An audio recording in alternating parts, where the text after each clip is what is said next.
सूचना केवल हमारे विचार हैं, वित्तीय सलाह नहीं। निर्णय लेने से पहले खुद शोध करें। किसी भी लाभ या हानि के लिए हम उत्तरदायी नहीं हैं।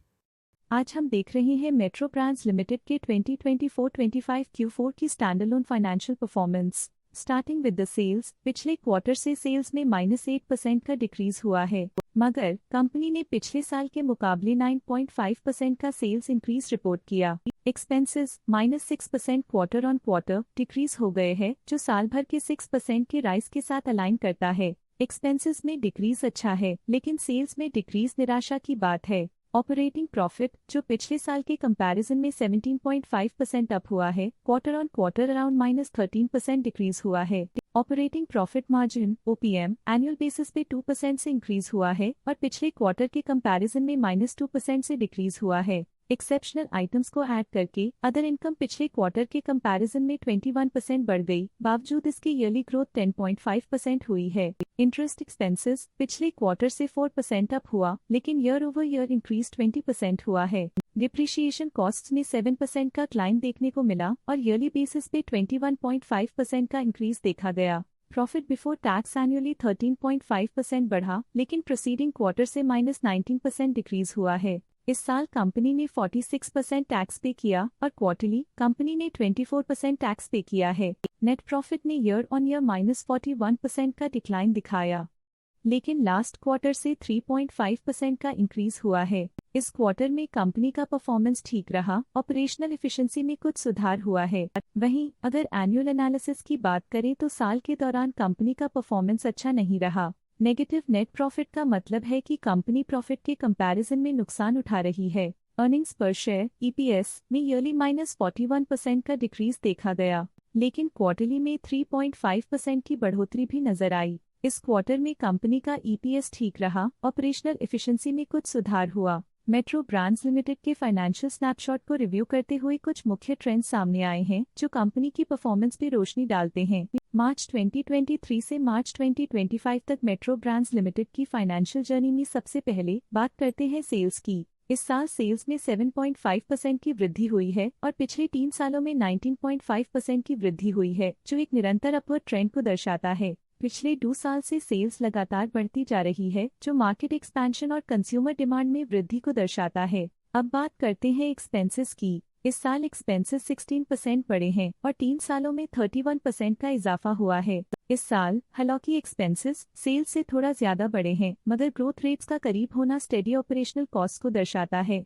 चैलेंजेस से गुजरते हुए ऑपरेटिंग प्रॉफिट ने इस साल -10.5% की डाउनटर्न देखी, जो एक ट्रेंड को कंटिन्यू करता है, पिछले 3 सालों में -4% की डिक्लाइन के साथ।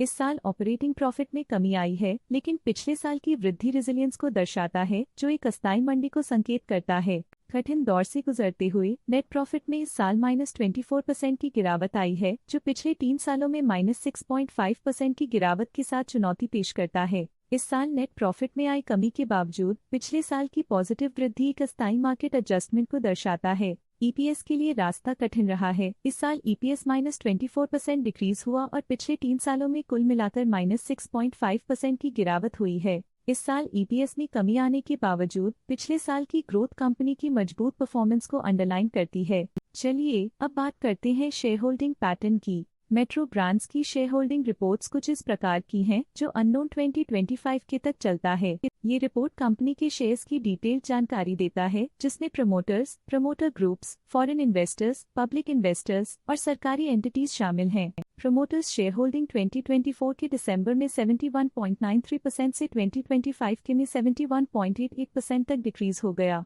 ये डिक्रीज दिखाता है कि इस टाइम पीरियड में कंपनी पे प्रमोटर्स का कंट्रोल कमजोर हुआ है। पब्लिक हेल्थ शेयर्स का परसेंटेज 2024 के दिसंबर में 17.46% से 2025 के में 17.3% तक डिक्रीज हो गया। इस डिक्रीज से साफ है कि इस टाइम पीरियड में कंपनी में पब्लिक का हिस्सा डिक्रीज हुआ है।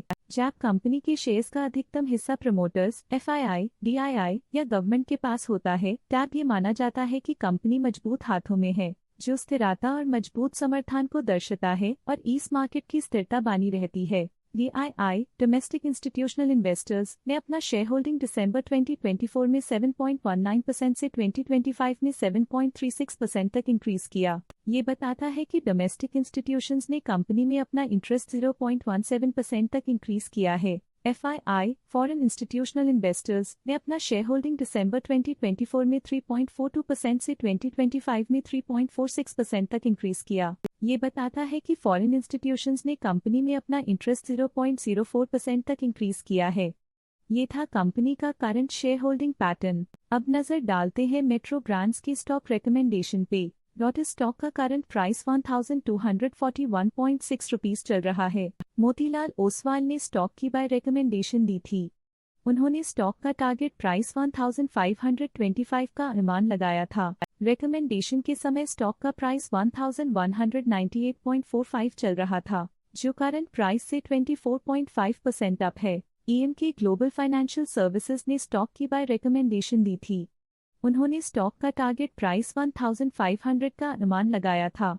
रिकमेंडेशन के समय स्टॉक का प्राइस 1198.45 चल रहा था, जो करंट प्राइस से 24.3% अप है। प्रभुदास लिल्लाधर ने स्टॉक की होल्ड रिकमेंडेशन दी थी। उन्होंने स्टॉक का टारगेट प्राइस 1177 का अनुमान लगाया था। रिकमेंडेशन के समय स्टॉक का प्राइस 1220.1 चल रहा था, जो करंट प्राइस से -2.4% डाउन है। आज के लिए फाइनेंशियल सेक्टर में इतना ही। देखने के लिए धन्यवाद। स्टॉक लेटेस्ट न्यूज अपडेट के लिए चैनल को सब्सक्राइब करें और वीडियो को लाइक एंड शेयर करें।